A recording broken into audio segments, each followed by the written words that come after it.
Haleluya, puji Tuhan, mari jemaat Tuhan. Kembali lagi dalam program Saat Teduh GPD Mahanaim Tegal. Sebelum kita mendengarkan renungan firman Tuhan pada hari ini, mari kita bersatu di dalam doa. Terima kasih Tuhan Yesus yang baik. Terima kasih atas hari baru yang Kau telah berikan bagi setiap kami. Kami boleh menikmati anugerah-Mu sampai pada hari ini. Kami boleh menikmati firman-Mu. Biarlah Engkau mengurapi setiap kami, mengurapi hamba-Mu. Biarlah isi hati-Mu boleh tersampaikan kepada kami semua. Kami bersyukur, kami sambut firman-Mu hanya di dalam nama Tuhan Yesus Kristus. Haleluya, amin. Haleluya, puji Tuhan, jemaat yang dikasihi Tuhan. Hari yang baru, bulan yang baru. Banyak orang mengartikan bahwa bulan ini adalah bulan yang penuh kasih sayang, bulan yang penuh kasih. Oleh sebab itu, pada hari ini, renungan Saat Teduh, saya memberikan judul Jatuh Cinta atau Membangun Cinta. Jatuh cinta atau bangun cinta? Jawabannya adalah dua-duanya, jatuh cinta dan bangun cinta.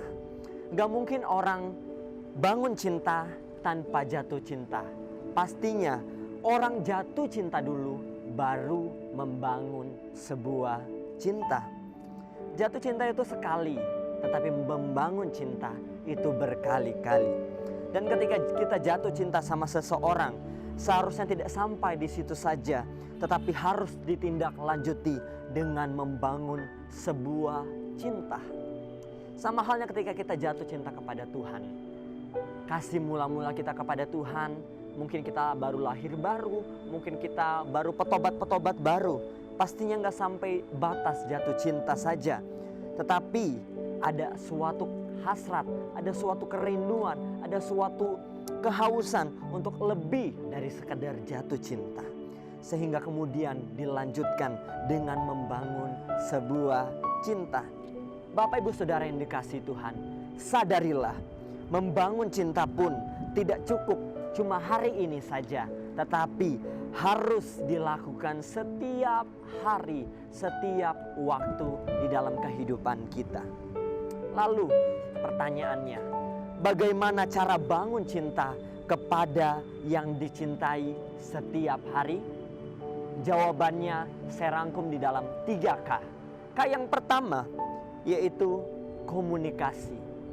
Membangun komunikasi terus-menerus dengan yang dicintai. Contohnya, bagi kaum muda sama pasangan kita, untuk kita membangun rasa cinta kita, membangun hubungan kita, cinta kita sama pasangan kita, diperlukan sebuah komunikasi. Bahkan terlebih lagi pasangan yang LDR, penting sekali buat namanya sebuah komunikasi dalam hubungan, di dalam membangun sebuah cinta. Komunikasi yang terus terjalin, baik via chat, baik via video call, via telepon, itu akan membuat suatu hubungan minim terjadi kesalahpahaman, terjadi permasalahan-permasalahan yang terjadi di dalam suatu hubungan. Ini pun sama halnya bagi pasangan suami istri. Penting sekali sebuah komunikasi yang terjalin antara suami dan istri, antara suami dan anak, antara istri dan anak. Begitupun dalam hubungan kita membangun cinta dengan Tuhan. Ketika diawali dengan jatuh cinta kita kepada Tuhan kita, maka diperlukan sebuah komunikasi yang terus terjalin, sehingga dari hari ke hari kita dan Tuhan semakin mengerti apa yang dikehendaki masing-masing pribadi. Pribadi Tuhan dan pribadi kita. Dalam komunikasi perlu adanya yang berbicara dan ada yang perlu mendengarkan. Sama halnya seperti kita berkomunikasi dengan Tuhan. Ada waktunya kita berbicara dan ada waktunya untuk kita diam. Dan begitu pun sebaliknya. Jangan sampai kita terus berbicara tetapi tidak mau mendengarkan suara Tuhan. Inilah dibutuhkan sebuah kepekaan. Jadi cara yang pertama yaitu membangun komunikasi terus menerus dengan Tuhan melalui doa kita. Daniel 6 ayat yang ke-11 saya akan bacakan. Demi didengar Daniel bahwa surat perintah itu telah dibuat, pergilah ia ke rumahnya. Dalam kamar atasnya ada tingkap-tingkap yang terbuka ke arah Yerusalem. 3 kali sehari ia berlutut berdoa serta memuji Allahnya seperti yang biasa dia lakukan. Di sini Daniel terus-menerus, tidak hanya sekali tapi terus-menerus dia menjalin komunikasi dengan Tuhan. Tiga kali sehari dia berlutut, dia berdoa serta memuji Allah. Inilah dinamakan paket komplit, di mana ada seruan, ada pujian kepada Tuhan, dan di dalamnya pun Daniel dia berdiam diri, berusaha untuk mendengarkan suaranya Tuhan. Contohnya juga seperti ini, pasangan kita yang butuh quality time bersama kita, butuh waktu yang bersama, dan begitu pun Tuhan, dia butuh waktu untuk kita menyisihkan waktu kita, untuk kita berquality time bersama dengan Tuhan, membangun komunikasi dengan Tuhan. Berbicara tentang saat teduh yang kita lakukan hari ini, jangan saat teduh dengan sisa waktu, tetapi sisihkan waktu untuk saat teduh. Sekali lagi saya katakan, jangan saat teduh dengan sisa waktu kita selama 24 jam, tetapi sisihkanlah waktu kita. Kita khususkan waktu untuk kita bersaat teduh, sehingga ada waktu yang kita sisihkan untuk kita membangun hubungan pribadi dengan Tuhan, membuat kita lebih mengerti apa yang menjadi kehendak Tuhan untuk kita lakukan. Dan poin yang kedua, yang kedua, yaitu kesukaan. Mengetahui kesukaan yang disukai, yang dicintai.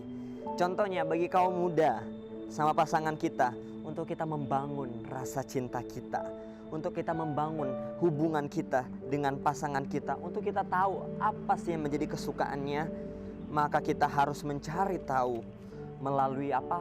Melalui komunikasi yang sudah kita lakukan tadi yang pertama, di poin pertama, bisa ngobrol, bisa berkomunikasi, bercakap-cakap, ya.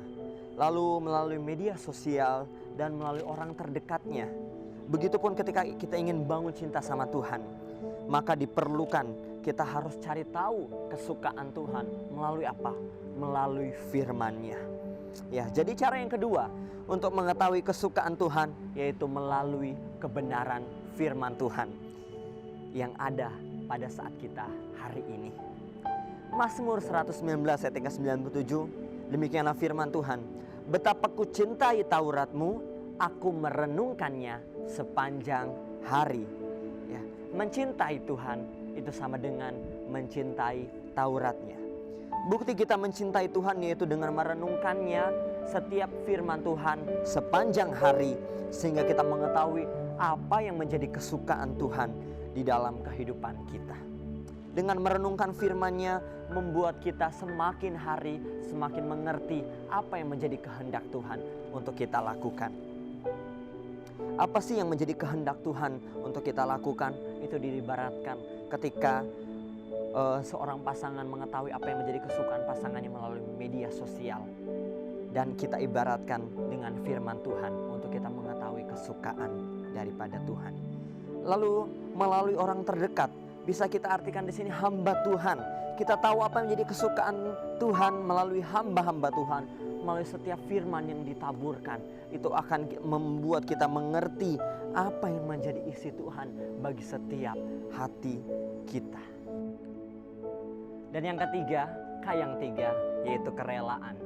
Memiliki kerelaan untuk menyenangkan hati yang disukai, yang dicintai. Contohnya sama seperti kita mencintai pasangan kita.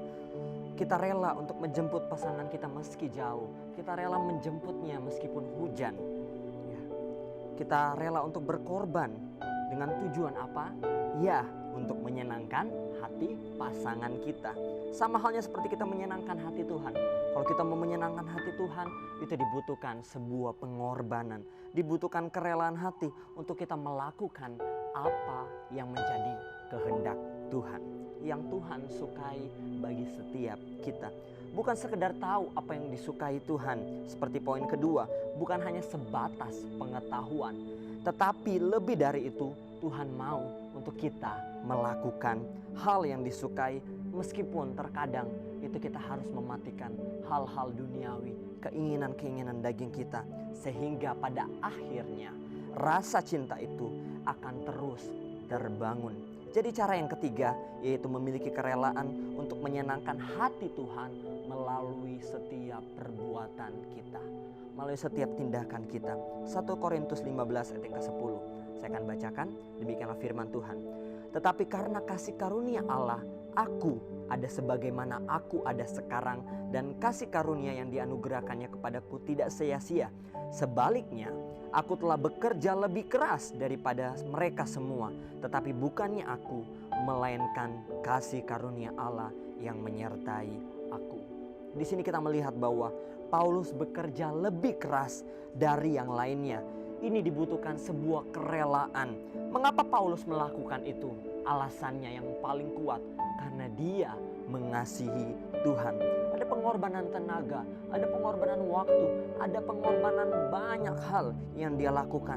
Dan ini pun terbukti sampai pada akhir kehidupannya dia setia melakukan kehendak Tuhan, sehingga dia menyenangkan hati Tuhan. Kita masuk dalam kesimpulan dari 3K, bagaimana cara untuk kita membangun cinta setiap hari dengan orang yang dicintai, yaitu komunikasi, kesukaan, dan kerelaan. Hal yang paling dasar yaitu membangun komitmen. Ketika kita jatuh cinta, kita harus berkomitmen membangun sebuah cinta. Bapak Ibu Saudara yang dikasihi Tuhan, hari ini saya mengajak untuk mari bangun kecintaanmu kepada Tuhan setiap hari. Biarlah kita semakin hari semakin mengasihi Tuhan, semakin membangun cinta kepada Tuhan. Jangan hanya jatuh cinta saja, tetapi harus bangun cinta terus-menerus setiap harinya dengan Tuhan. Puji Tuhan. Amin. Dengan kebenaran firman Tuhan, biarlah firman Tuhan boleh memberkati setiap kita. Mari kita tundukkan kepala, kita berdoa. Terima kasih Tuhan atas firman-Mu yang boleh datang kepada setiap kami di hari yang baru ini. Biarlah kami terus membangun sebuah cinta kami kepadamu setiap hari dengan kami berkomitmen, kami berkomunikasi terus dengan Engkau, kami memiliki kerelaan dan kami memiliki ketahuan untuk kami menyukai apa yang menjadi kesukaan-Mu, untuk kami melakukan setiap apapun yang Engkau kehendaki. Kami bersyukur, tanamkan firman-Mu dalam kehidupan kami, untuk kami dapat mengaplikasikannya, untuk kami dapat melakukannya di dalam kehidupan kami. Terima kasih Yesus, kami bersyukur hanya di dalam nama Tuhan Yesus Kristus. Haleluya. Amin.